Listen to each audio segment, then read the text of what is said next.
Good morning, friends. How are you? Today we're going to be reading Farfallina and Marcel, written by Holly Keller.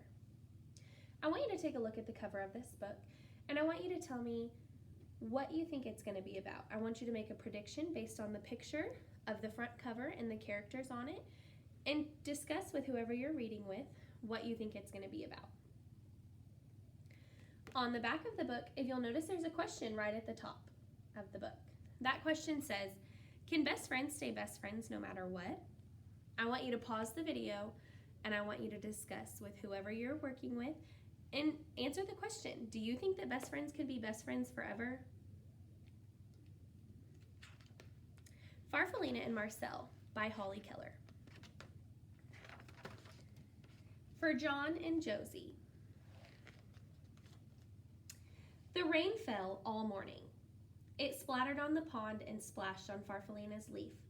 She found a dry spot and she ate it. Hey, said a little voice, you're eating my umbrella. Farfallina peered over the edge. A small gray bird was huddled underneath. Farfallina liked his soft feathers and his gentle eyes. I'm Farfallina, she said, and she slid down to the ground. My name is Marcel, said the bird. He liked Farfallina's smile and her pretty colors. The rain turned to drizzle and Farfallina wanted to play. I'll hide and you find me, she said. Marcel agreed.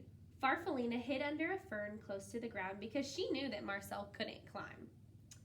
Now I'll hide, said Marcel when he found her. And he hid right behind the tree because he knew that Farfallina moved slowly. I can take you for a ride on the pond, said Marcel. Farfallina inched her way up on Marcel's back. You tickle, said Marcel, and he slipped into the water. Farfallina giggled. There's so much to see, she said. Farfallina and Marcel played together every day. They liked the same games, and they liked each other. But one day Farfallina was not herself. Well, I'm not sick, she told Marcel, just a little uncomfortable. I need to climb up onto a branch and rest for a while. Well, I'll wait for you, Marcel called, as Farfallina made her way up to the tree. Marcel watched until Farfallina was completely out of sight, and then he settled himself into the grass, and he waited. Night came, and then morning, but Farfallina didn't come down. Marcel called to her, but she didn't answer.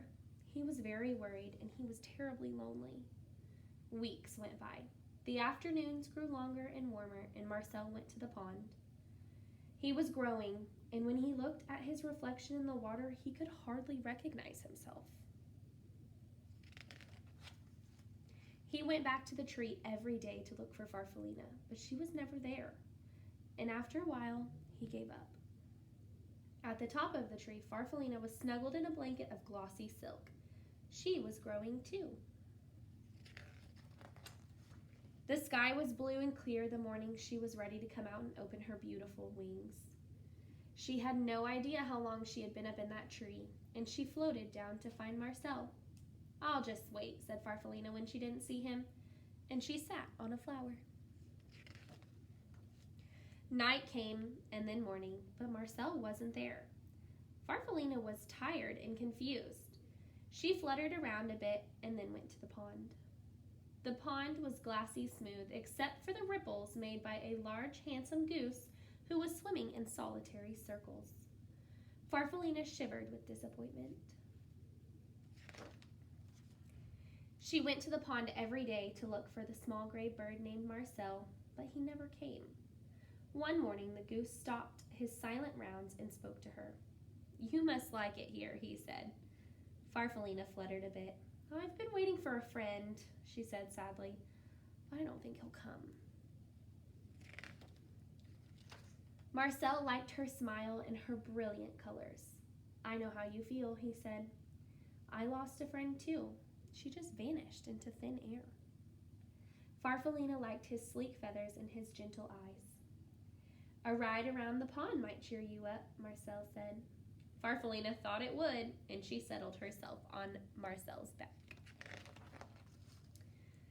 It's fun funny, Marcel said, but I feel as though I've known you for a long time. I was just thinking the same thing, said Farfallina. My name is Farfallina. What's yours? Marcel stopped suddenly. He beat the water with his strong wings, and then he swam around and around and around. It's me, Farfallina, he shouted. It's me, Marcel. Is that really you? It is, Farfallina shouted back. They looked at each other, and they laughed. By evening, they had explained everything, and they fell asleep, smiling at the stars. Farfallina and Marcel spent the rest of the summer playing just as they had before. Marcel was careful not to fly too fast because he knew that Farfallina couldn't keep up. Farfallina didn't hide in the flowers because she knew that Marcel would never find her. And when the leaves on the trees around the pond turned red and gold, they decided to go south together.